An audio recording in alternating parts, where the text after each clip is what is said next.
বিমস্টেক সম্মেলনে যোগ দিতে কাল ব্যাংকক যাচ্ছেন প্রধান উপদেষ্টা। মোদির সাথে বৈঠক হবে ডক্টর ইউনূসের, জানিয়েছেন ডক্টর খলিল। চট্টগ্রামের লোহাগাড়ায় একই জায়গায় তৃতীয় দিন মর্মান্তিক দুর্ঘটনা। এবার বাস মাইক্রোবাস সংঘর্ষে নারী শিশুসহ নিহত 10। দেশে দেশে উগ্রপন্থার বিস্তার নিয়ে উদ্বেগ মির্জা ফখরুলের। বাংলাদেশে উগ্রপন্থার সুযোগই দেবে না সরকার, বললেন স্বরাষ্ট্র ও তথ্য উপদেষ্টা। দেখছিলেন ক্রাউন 7 সংবাদ শিরোনাম। ভারতের প্রধানমন্ত্রী নরেন্দ্র মোদীর সঙ্গে প্রধান উপদেষ্টা ডক্টর মোহাম্মদ ইউনূসের বৈঠক হতে যাচ্ছে ব্যাংককে বিমস্টেক সম্মেলনে, জানিয়েছেন প্রধান উপদেষ্টার high representative doctor Khalilur Rahman. তার দাবি, ভারতের 7 সিস্টার্স নিয়ে প্রধান উপদেষ্টার করা বক্তব্যকে ভিন্ন ব্যাখ্যা দেওয়া হচ্ছে। সফরে মেরিটাইম কোঅপারেশন সহযোগিতার পাশাপাশি থাইল্যান্ডের প্রধানমন্ত্রীর উপস্থিতিতে একটি সমঝোতা চুক্তিতে সই করবে বাংলাদেশ। আগামীকাল সকাল 9টায় 2 দিনের সফরে থাইল্যান্ড যাচ্ছেন প্রধান উপদেষ্টা। রিপোর্ট সৈয়দ আব্দুল মুহিতের। বাংলাদেশ, ভারত, ভুটান, মিয়ানমার, নেপাল, শ্রীলঙ্কা ও থাইল্যান্ড এ 7টি দেশের আঞ্চলিক জোট বিমস্টেক। জোটের সম্মেলন বুধবার শুরু হয়েছে থাইল্যান্ডের রাজধানী ব্যাংককে। এতে যোগ দিচ্ছেন প্রধান উপদেষ্টার নেতৃত্বে বাংলাদেশের একটি প্রতিনিধি দল। এ উপলক্ষে রাজধানীর ফরেন সার্ভিস একাডেমিতে সংবাদ সম্মেলন করেন প্রধান উপদেষ্টার high representative doctor Khalilur Rahman. তিনি জানান, এবারের সম্মেলনে ব্যাংকক ভিশন 2030 কৌশলপত্র গৃহীত হবে। বিমস্টেকের পরবর্তী চেয়ারম্যান হিসেবে বাংলাদেশের পক্ষে দায়িত্ব নেবেন প্রধান উপদেষ্টা। মাননীয় প্রধান উপদেষ্টা, একটু আগে বললাম, বিমস্টেকের পরবর্তী প্রধান চেয়ারম্যান। আমরা আশা করছি যে অন্যান্য সকল রাষ্ট্র শীর্ষ প্রতিনিধি এই সুযোগে তার সঙ্গে বিমস্টেকের আগামী দিনের কাজকর্ম নিয়ে আলোচনা করবেন। এটা হয় কিন্তু স্বাভাবিক। সেই কারণে আমরা ভাবছি যে এই সাক্ষাৎটা হওয়ার সম্ভাবনা অনেকটুকুই আছে। প্রধান উপদেষ্টার ভারতের 7 সিস্টার্স নিয়ে করা মন্তব্যকে ভিন্ন ব্যাখ্যা করা হচ্ছে বলে দাবি করেন খলিলুর রহমান। মাননীয় প্রধান উপদেষ্টাই প্রথমবার বলেননি, উনি 2012 সালে একই ধরনের কথা বলেছিলেন। এর চাইতে একটু এগিয়ে গিয়ে 2023 সালে জাপানের প্রধানমন্ত্রী দিল্লিতে দাঁড়িয়ে প্রধানমন্ত্রী কিশিদা বলেছিলেন যে নর্থ ওয়েস্ট ইন্ডিয়া এবং বাংলাদেশ একটা ভ্যালু চেইনে আবদ্ধ করার, এবং উনি এই প্রসঙ্গে সিঙ্গল ইকোনমিক জোনের কথা বলেছিলেন, যেটা বিগ বি ইনিশিয়েটিভ বলে গণ্য করা হয়। দেখুন, আগেই বলেছি, কানেক্টিভিটি এই অঞ্চলের সম্ভাবনার দুয়ারটা খুলে দিবে, বিশেষ করে যাদের জন্য সমুদ্রে অ্যাক্সেস পাওয়াটা খুব কঠিন। আমরা কিন্তু কানেক্টিভিটি জোর করে চাপিয়ে দেব না, দেওয়ার অবস্থা আমাদের নাই। কেউ যদি নেন খুব ভালো, আর না নিলে কী করবো আমরা? আমার কিছু করার নেই। অত্যন্ত সদুদ্দেশ্য প্রণোদিত কথাই তিনি বলেছেন। এইটা হচ্ছে, এখন যদি এর ব্যাখ্যা অন্যরকম দেওয়া হয়, আমরা তো সেই ব্যাখ্যা ঠেকাতে পারছি না। এবারের সম্মেলনে বাণিজ্যিক জাহাজ চলাচল ও সমুদ্র পরিবহন নিয়ে সমঝোতার পাশাপাশি থাইল্যান্ডের সাথে একটি চুক্তি হবে। এদিকে পররাষ্ট্র মন্ত্রণালয় এক সংবাদ বিজ্ঞপ্তিতে জানিয়েছে, বিমস্টেক সদস্যদের বাণিজ্য চুক্তি চূড়ান্ত করতে আহ্বান রয়েছে ঢাকার। সৈয়দ আব্দুল মুহিত, বাংলা ভিশন, ঢাকা। চট্টগ্রাম কক্সবাজার মহাসড়ক যেন মৃত্যুর ফাঁদ। একই জায়গায় তৃতীয় দিন মর্মান্তিক দুর্ঘটনায় প্রাণ গেছে 10 জনের। 3 দিনে লোহাগাড়ার এই সড়কে নিহত হয়েছেন নারী শিশুসহ 15 জন। একই জায়গায় বারবার দুর্ঘটনার কারণে মহাসড়কটি এখন যাত্রী ও চালকদের কাছে আতঙ্ক। চট্টগ্রাম থেকে শায়দা পিয়া রিপোর্টে থাকছে বিস্তারিত। চট্টগ্রাম কক্সবাজার মহাসড়কের চুনতি জাঙ্গালিয়া এলাকায় এই সড়কটি যেন একটি মৃত্যুর ফাঁদ। বুধবার সকালে চট্টগ্রামগামী রিল্যাক্স পরিবহনের একটি বাসের সাথে মুখোমুখি সংঘর্ষ হয় কক্সবাজারগামী একটি মাইক্রোবাসের। এতে ঘটনাস্থলেই 3 নারী ও 1 শিশুসহ নিহত হন 7 জন। হাসপাতালে নেয়ার পথে মারা যান আরও 3 জন। স্থানীয়রা জানান, কক্সবাজার থেকে চট্টগ্রামগামী দ্রুতগতির বাসটি চুনতি জাঙ্গালিয়া এলাকার মহাসড়কের একটি বাঁকে আসে। চালক তখন হার্ড ব্রেক করতে গেলে বাসটির সামনের অংশ ঘুরে যায়। বাসটি তখন সড়কে আড়াআড়ি হয়ে যায়। এ সময় বিপরীত দিক থেকে আসা কক্সবাজারগামী দ্রুতগতির একটি মাইক্রোবাসের সঙ্গে বাসটির সংঘর্ষ হয়। ঈদের দিন সকালে কিন্তু 6 জনের মৃত্যু হয়েছে, ঈদের পর দিন 1 জনের মৃত্যু হয়েছে, আজকেও 10 জনের মৃত্যু হয়েছে। ওই জায়গাটা সবসময় দুর্ঘটনা কবলিত স্থান। একই জায়গায় প্রতিদিন কিন্তু এখানে দুর্ঘটনা কিন্তু লেগেই থাকতেছে, কিন্তু এখনো পর্যন্ত প্রশাসন কোনো ব্যবস্থা নিতে পারতেছে না। সড়ক বিভাগের প্রতি দৃষ্টি আকর্ষণ করে এই সড়কটার জন্য 6 লেনে উন্নতি করা হয়। পুলিশ বলছে বিপজ্জনক বাঁক, চালকের অসতর্কতা ও বেপরোয়া গতি দুর্ঘটনার কারণ।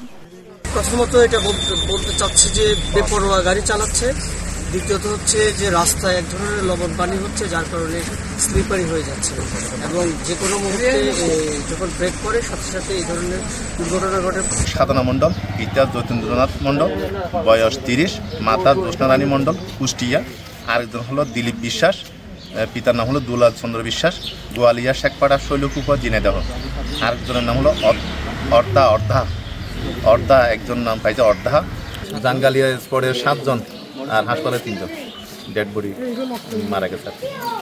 লোহাগাড়ার চুনতি জাঙ্গালিয়া এলাকায় গত সোম ও মঙ্গলবারও দুর্ঘটনা হয়। ঈদের দিনই এই মহাসড়কে যাত্রীবাহী বাস ও মিনি বাসের মুখোমুখি সংঘর্ষে প্রাণ যায় 5 তরুণের। একই স্থানে মঙ্গলবার পর্যটকবাহী 2টি মাইক্রোবাস উল্টে 9 আরোহী আহত হন। শাহিদা পিয়া, বাংলা ভিশন, চট্টগ্রাম। বিএনপির মহাসচিব মির্জা ফখরুল ইসলাম আলমগীর বলেছেন, বিশ্বে গণতন্ত্রের নানা রকম বিপদ দেখা যাচ্ছে।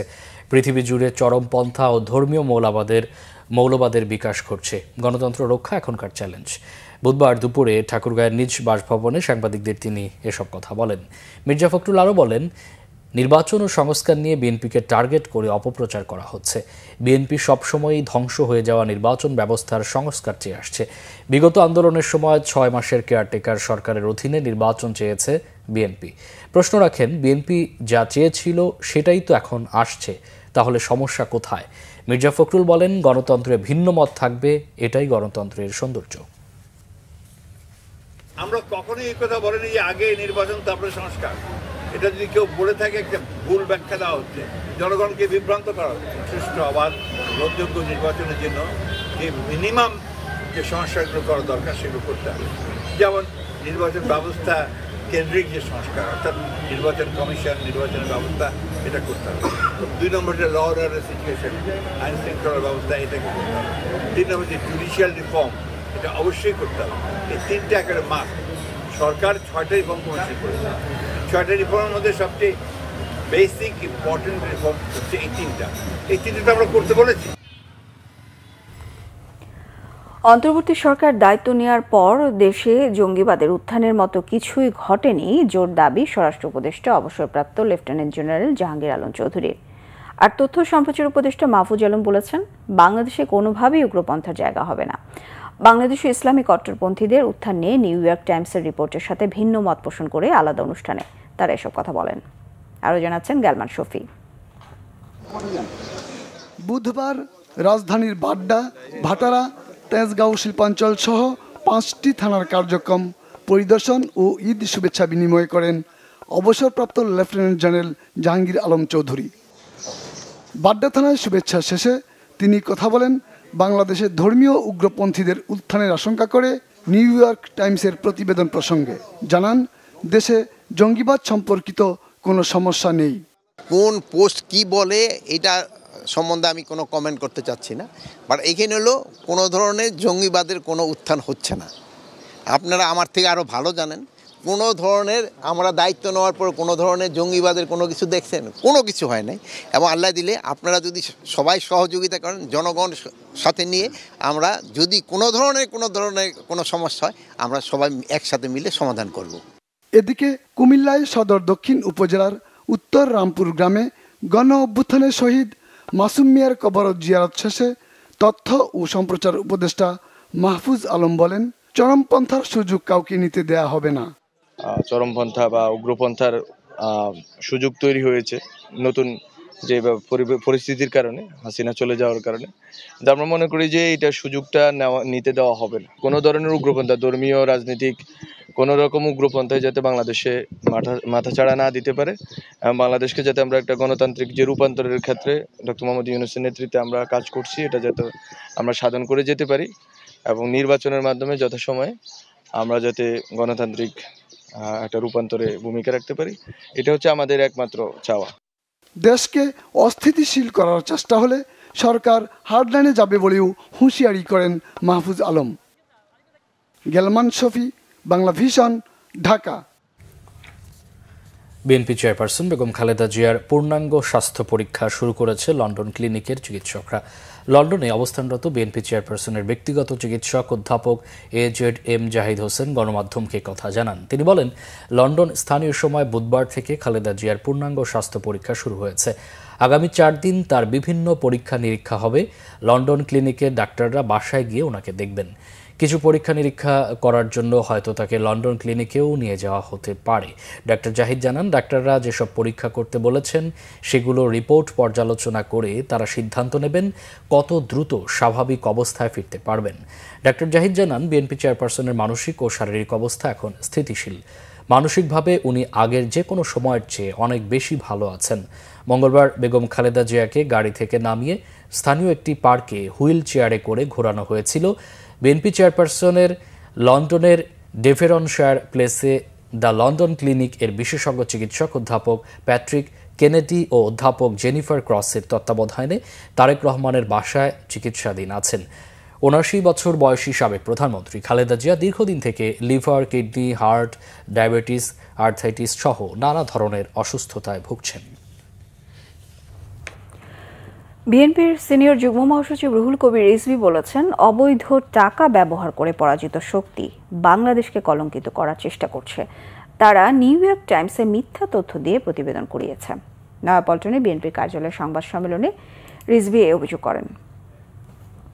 নানা ধরনের যে অপতথ্য ছড়ানো হচ্ছে তার আরেকটি প্রমাণ হলো নিউ ইয়র্ক টাইমসে বাংলাদেশে আবার ইসলামী উগ্রবাদের উত্থান ইত্যাদি বলে আপনার যে প্রতিবেদন প্রকাশ হয়েছে আপনারা জানেন। তো এর পিছনে নিশ্চয়ই কারা জড়িত সেটাও বাংলাদেশের মানুষ জানে। আঙ্গুল দিয়ে দেখান তো দেখি যে বাংলাদেশে কে কোথায় কোন জায়গায় জঙ্গিবাদের উত্থান হয়ে একটা বড় ধরনের কোনো ঘটনা ঘটেছে। শেখ হাসিনা জঙ্গি দমনের নামে যা করেছেন এটা প্রহসন, তামাশা এবং নাটক। আন্তর্জাতিক বিশ্বকে তিনি দেখাতে চেয়েছেন বাংলাদেশে জঙ্গিবাদ আছে, ইসলামী উগ্রবাদের উত্থান হতে পারে শেখ হাসিনা ক্ষমতায় না থাকলে পরে। বিশ্ববাজারের সাথে পাল্লা দিয়ে দেশেও বাড়ছে স্বর্ণের দাম। মাত্র 3 মাসের মধ্যে সোনার দাম বেড়েছে 14 বার। ঈদের ছুটি শেষে এই দাম আরেক দফা বাড়তে পারে এমন ইঙ্গিত ব্যবসায়ীদের। অর্থনীতি বিশ্লেষকরা বলছেন, শেয়ার বাজার বা ডলারে বিনিয়োগ অনিশ্চয়তা এবং ট্রাম্পের বাণিজ্য নীতির কারণে স্বর্ণে বিনিয়োগকে নিরাপদ মনে করছেন অনেকে।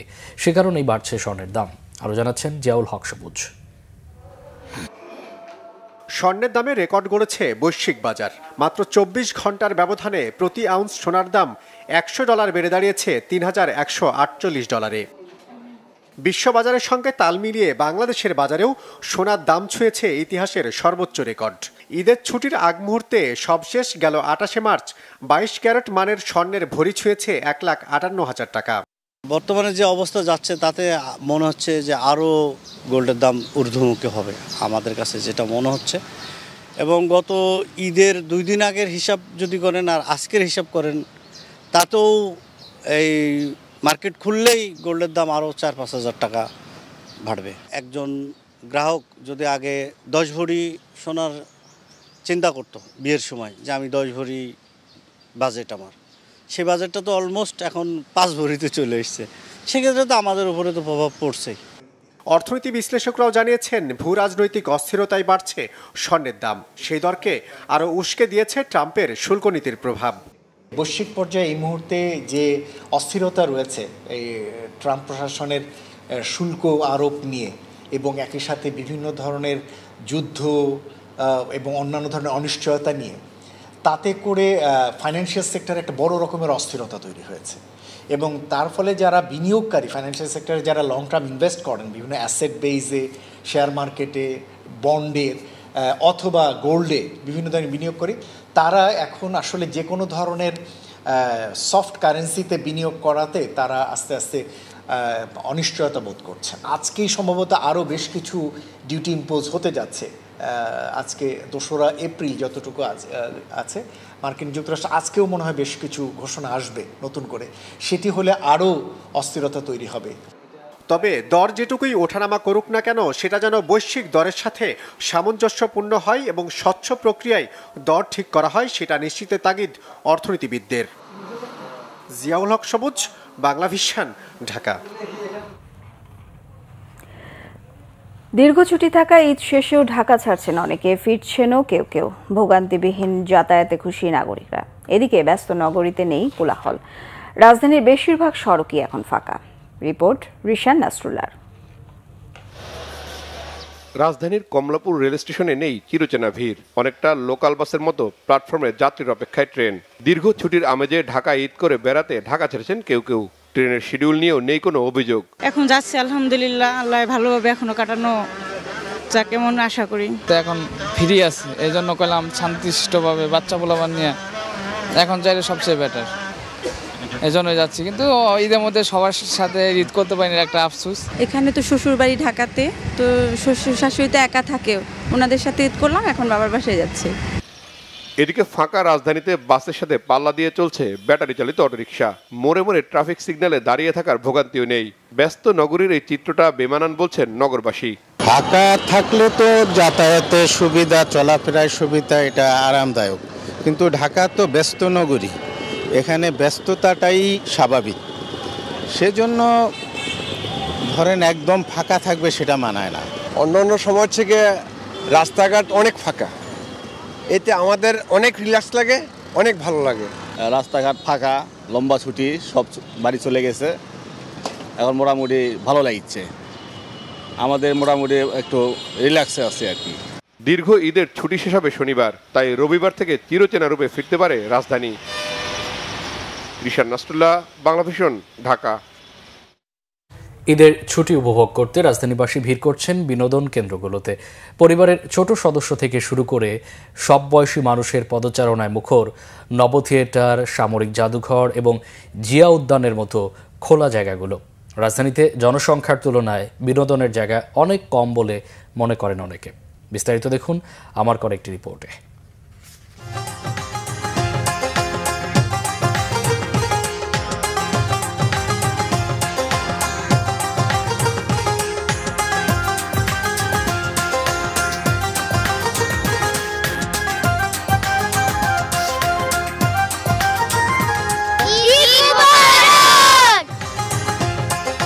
ভাঙা এ আনন্দই বলে দেয় উৎসবের শত রং ছুঁয়ে গেছে সব বয়সী মানুষকে। ঈদের তৃতীয় দিনে এসেও বিনোদন কেন্দ্রগুলো উৎসব মুখর। পরিবারের ছোট সদস্যদের কলরব, ছোটাছুটি আর আনন্দ ছুঁয়ে যায় বাবা মাকেও। বাচ্চারা অবশ্য এই যে ফিল করে যে যেহেতু ঢাকা শহর খোলামেলা, সবাই তো বন্দি জীবন লাইফ করে আর কি। ঈদুল ফিতর উপলক্ষে অনেক লম্বা সময় পাওয়া গিয়েছে, এই কারণে বাচ্চাদের নিয়ে একটু ঘোরাফেরার অনেকটা সময় পাওয়া যাচ্ছে আর কি। সবাই বাড়িতে গেছে, হয়তো আমরাই যাইনি, যার কারণে আসলে ফ্যামিলি সবাই আমরা বের হয়েছি। আমার ছোট একটা বাচ্চা আছে, ছোট একটা ভাই আছে। রাজধানীর নব থিয়েটারের খোলা মাঠে ছোটদের রাইডে ভিড় ছিল চোখে পড়ার মতো। অনেকে এসেছেন বিমান বাহিনী জাদুঘরে, দেখেছেন 3D আর্ট গ্যালারিও। ছুটির না থাকার কারণে সবাই আসলে একসাথে হওয়া যায় না বা সময় পাওয়া যায় না। ফার্স্টে মিউজিয়ামে ঢুকছিলাম, ঢুকে অনেক কিছু দেখছি, প্লেন, তারপর অনেক বন্দুক আছে না, ওইগুলো দেখেছি।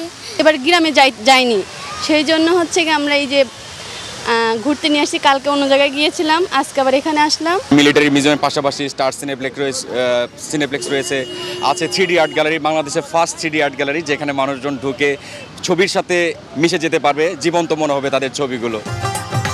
উচ্ছ্বাসের কমতি ছিল না জিয়া উদ্যানেও। পরিবার এবং বন্ধু বান্ধবের সাথে খাওয়া দাওয়া আর হই হুল্লোড়ে মেতে থাকতে দেখা যায় অনেককে। ঈদ মুবারক। আমার আম্মুর সাথে আমার বাবার সাথে আমি আজকে পার্কে ঘুরতে আসছি, খুশি, অনেক কিছু খাই আসি। যানজট থাকে অনেকটা, আমরাও ব্যস্ততা জীবনে থাকি, দেখা যায় একটু ঈদ আসলে একটু ছুটি হয়, বাচ্চা দিনে ঘুরতে আসলে একটু ভালো লাগে, এটাই। আমরা আসছি আমাদের খুব ক্লোজ ফ্রেন্ড, আজকে ঈদের পরে ঈদের যে আমেজটা, এখানে এই আমেজটা, ঈদের আনন্দটাকে ভাগাভাগি করার জন্য এখানে আসা। ব্যস্ততার জন্য বন্ধুদের সাথে এক হওয়া যায় না, সবাই ব্যস্ত থাকে, আর ঈদের এই ছুটিতে এক হওয়ার উদ্দেশ্যে আমরা বের হয়েছি। বাচ্চাদের নিয়ে আসছে ঘুরতে, ঈদের সময় তো সময় পাই না, তো চাকরি করি, তো বেসিক্যালি মানে ঈদের সময় মূলত ঘুরে শান্তি পাওয়া যায়, একসাথে সবাইকে পাওয়া যায়, যার জন্য সবাই মিলে একসাথে এখন জি বাবা এই জন্য আসা আর কি, সবাই একসাথে মিলেমিশে। অন্য সময় তো আসা হয় না, তাই এখন পরিবার নিয়ে আসছে। ঈদ আনন্দ ছড়িয়ে পড়ুক সব শ্রেণী পেশার মানুষের সবার মাঝে। এমনটাই প্রত্যাশা উৎসবপ্রিয় মানুষের। ঈদের লম্বা ছুটিতে রাজধানীবাসী পরিবার পরিজন নিয়ে ছুটছেন বিনোদন কেন্দ্রগুলোতে। তবে বিপুল সংখ্যক জনগোষ্ঠীর জন্য পর্যাপ্ত সংখ্যক বিনোদন কেন্দ্র না থাকায় আক্ষেপও আছে তাদের। মামুন আব্দুল্লাহ, বাংলা ভিশন, ঢাকা। ঈদের তৃতীয় দিনেও রাজধানীর বিনোদন কেন্দ্রগুলোতে মানুষের উপচে পড়া ভিড়।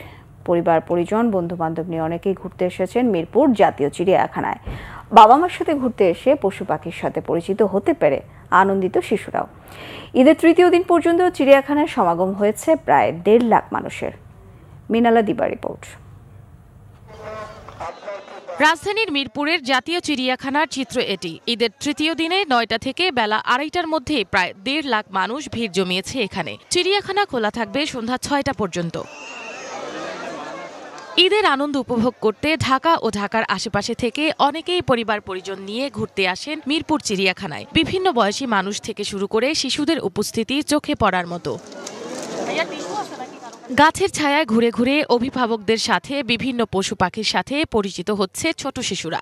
সিংহ দেখছি, জলহস্তি দেখছি, আমার এগুলো দেখে খুব ভালো লাগছে। তো আব্বু আম্মুর সাথে এসেছি, বাঘ দেখেছি। আমি ধামরা থানার থেকে এসেছি, আমার এখানে অনেক ভালো লাগছে। এতদিন বইয়ের পাতায় বাঘ বা হরিণের গল্প পড়ার পর প্রথমবারের মতো বাস্তবে তা দেখে উচ্ছ্বসিত শিশুরা। বাঘের খাঁচার আশেপাশেই সবচেয়ে বেশি ভিড়। আমি খাঁচায় এত বড় বাঘ দেখেছি, কুমির দেখেছি, হাতি দেখেছি, সিংহ দেখেছি। আমার অনেক ভালো লেগেছে। আমি বাঘ, সিংহ, হরিণ, সাপ আরো অনেক কিছু দেখেছি, আমার অনেক ভালো লেগেছে। নগরবাসী বলছে ঢাকায় এমনিতেও বিনোদন কেন্দ্রের অভাব। সেই অভাব অনেকটাই পূরণ করে জাতীয় চিড়িয়াখানা। আগের চেয়ে এখন অনেক উন্নত হয়েছে, তো সবকিছু হাজার হাজার মানুষ দেখে আরো বেশি ভালো লাগতেছে। এর জন্য দেশে যাই নেই। মেয়েকে আনন্দ দেওয়ার জন্য আর কি এখানে আসা। মেয়ে দেখবে, এক একটা দেখবে, ও হাসবে, এটাই আমার খুশি। ঈদের আমেজটার জন্যই আর কি সবাই মিলে ঘুরতে আসা। পরিবেশটা অনেক ভালো লাগছে। জিরাফ, জেব্রা, বাঘ, ভাল্লুক সব দেখেছি, সবাই দেখেছি। সাপটা দেখে একটু ভয় পাইছিল, আমি ভয়ের কিছু নেই, আটকানো। অন্যান্য ঈদের থেকে এবার অনেক সুন্দর করে ঈদ কাটছে। এবারের ঈদে লম্বা ছুটির কারণে চিড়িয়াখানায় আগত দর্শনার্থীদের সার্বিক নিরাপত্তার জন্য বিশেষ ব্যবস্থা গ্রহণ করেছে চিড়িয়াখানা কর্তৃপক্ষ। প্রতিদিন প্রায় 1.5 থেকে 2 লক্ষ লোক আমাদের চিড়িয়াখানা দর্শন করতেছে। তাদের নিরাপত্তার জন্য আমরা ট্রাফিক বিভাগ, ডিএমপি, ট্যুরিস্ট পুলিশ, আমাদের আনসার এবং আমাদের যে নিরাপত্তা কর্মী আছে তাদের সমন্বয়ে আমরা তাদের আগমন এবং তাদের প্রস্থানটা আমরা সহজতর করেছি। চিড়িয়াখানা কর্তৃপক্ষের তথ্য অনুযায়ী এখানে বাঘ, ভালুক, সিংহ, বানর, জলহস্তি, কুমির, সাপ, গয়াল লামা, ময়না, টিয়া, ক্যাঙ্গারু, জিরাফ, জেব্রা, হাতি, ময়ূর, উটপাখি, ইমু, শঙ্খচিল, কুরাবাস, তিলাবাজ, গন্ডার, হায়না সহ প্রায় 136 প্রজাতির 3034টি পশু পাখি রয়েছে। মিনালা দিবা, বাংলা ভিশন, ঢাকা। ঈদ উল ফিতর উপলক্ষে ময়মনসিংহে সংবর্ধনা অনুষ্ঠানের আয়োজন করে বিএনপি। ধোবাউড়ায় সদরের ডাক বাংলোর সামনে সবুজ চত্বরে অতিথিদের স্বাগত জানান বিএনপির যুগ্ম মহাসচিব সৈয়দ ইমরান সালে প্রিন্স। তিনি বলেন, ঈদ আনন্দ অর্থবহ করতে দ্রুত নির্বাচন দিয়ে নির্বাচিত সরকার প্রতিষ্ঠা ও রাষ্ট্রের গণতান্ত্রিক রূপান্তর ঘটাতে হবে। ডক্টর ইউনূসের প্রতি বিএনপির আস্থার কথা বলেন দলের এই নেতা। অনুষ্ঠানে রাজনৈতিক নেতাদের পাশাপাশি বিভিন্ন শ্রেণী পেশার প্রতিনিধি, বীর মুক্তিযোদ্ধা, শিক্ষক, সাংবাদিক, ব্যবসায়ী, ছাত্র জনতার অভ্যুত্থানে শহীদ পরিবার ও আহতরা উপস্থিত ছিলেন। নেতাকর্মীদের মধ্যে ছিলেন ময়মনসিংহ উত্তর জেলা বিএনপির সদস্য সাবেক চেয়ারম্যান মফিজ উদ্দিন, ধোবাউড়া উপজেলা বিএনপির সদস্য সচিব আনিসুর রহমান মানিক সহ অন্যান্যরা। জাতীয় নাগরিক পার্টির আয়োজনে জুলাই গণ অভ্যুত্থান পরবর্তী বাংলাদেশ জাতীয় ঐক্য রাষ্ট্র সংস্কার ভাবনা বিষয়ক সেমিনার হয়েছে। জেলার পত্নীতলা উপজেলা অডিটোরিয়ামে এই সেমিনারের প্রধান অতিথি ছিলেন জাতীয় নাগরিক পার্টির যুগ্ম আহ্বায়ক মুনিরা শারমিন। রাষ্ট্র পরিচালনার জন্য জাতীয় ঐক্য রাষ্ট্র সংস্কারের দাবি জানান বক্তারা। সেমিনারে বিভিন্ন দলের প্রতিনিধি উপস্থিত থাকলেও বিএনপির কোনো প্রতিনিধি উপস্থিত ছিল না। শহীদ শেখ ফাহিমের মা কাজী লুলুল মাখমিন, মুক্তিযোদ্ধা মোহাম্মদ সাদিক উদ্দিন আহমেদ, এবি পার্টির কেন্দ্রীয় কমিটির সহ সাংগঠনিক সম্পাদক কাজী মোহাম্মদ আতিকুর রহমান সহ অনেকেই বক্তব্য রাখেন এ সময়। সিলেট সিটি কর্পোরেশনের সাবেক মেয়র আনোয়ারুজ্জামান চৌধুরী ও আওয়ামী লীগের কেন্দ্রীয় সাংগঠনিক সম্পাদক এবং মৌলভীবাজার 2 আসনের সাবেক সংসদ সদস্য শফিউল আলম চৌধুরী নাদেলের বাসায় দুর্বৃত্তদের হামলার অভিযোগ পাওয়া গেছে। সন্ধ্যায় সাবেক মেয়র ও এমপির বাসায় এই হামলা হয়েছে। পুলিশ জানায় সন্ধ্যা 7:30টার দিকে নগরীর পাঠানটোলা এলাকায় সাবেক মেয়র আনোয়ারুজ্জামান চৌধুরীর বাসায় প্রবেশ করে বাসার আসবাবপত্র ভাঙচুর করে হামলাকারীরা। এর আগে নগরীর হাউজিং এস্টেট এলাকায় শফিউল আলম চৌধুরী নাদেলের বাসায় বেশ কয়েকজন মিছিল সহকারে গিয়ে বাসার সিসি ক্যামেরা, ল্যাপটপ ভাঙচুর করে। তবে হামলায় কেউ হতাহত হয়নি। এরই মধ্যে ঘটনাস্থল ঘুরে দেখেছে পুলিশ, তদন্ত চলছে। আন্তর্জাতিক প্রসঙ্গ। লিবিয়ার মিসরাতা শহরে অভিযান চালিয়ে অপহৃত 23 বাংলাদেশিকে উদ্ধার করেছে দেশটির গোয়েন্দা বিভাগ। গ্রেফতার করা হয়েছে 2 অপহরণকারীকে। বুধবার লিবিয়ায় বাংলাদেশ দূতাবাসের ফেসবুক পেজে দেয়া এক পোস্টে বলা হয়েছে, বেশ কয়েকজন বিদেশিকে অপহরণ ও মুক্তিপণের দাবিতে নির্যাতনের অভিযোগে মিসরাতার আল গিরান থানায় করা অভিযোগের ভিত্তিতে দেশটির গোয়েন্দা বাহিনী তদন্ত শুরু করেছে। তদন্তের মাধ্যমে অপহরণকারীদের অবস্থান চিহ্নিত করে জিম্মিদের উদ্ধার করে তারা। পরবর্তীতে জিম্মি ও গ্রেফতার হওয়া ব্যক্তিদের দেশটির আল গিরান থানায় হস্তান্তর করা হয়। উদ্ধার হওয়া বাংলাদেশিদের প্রয়োজনীয় আইনি সহায়তা ও সহযোগিতা নিশ্চিত করতে সংশ্লিষ্ট কর্তৃপক্ষের সঙ্গে যোগাযোগ রক্ষা করছে লিবিয়ায় বাংলাদেশি দূতাবাস। এই ছিল এখনকার মতো। পরের সংবাদ রাত 1টায় দেখার আমন্ত্রণ রইল। এছাড়া বাংলা ভিশন সংবাদ সংশ্লিষ্ট অনুষ্ঠান দেখতে ভিজিট করুন www.bvnews24.com ও facebook.com/banglavisionnews এবং সাবস্ক্রাইব করুন youtube.com/banglavisionnews। এতক্ষণ সাথে থাকায় অসংখ্য ধন্যবাদ।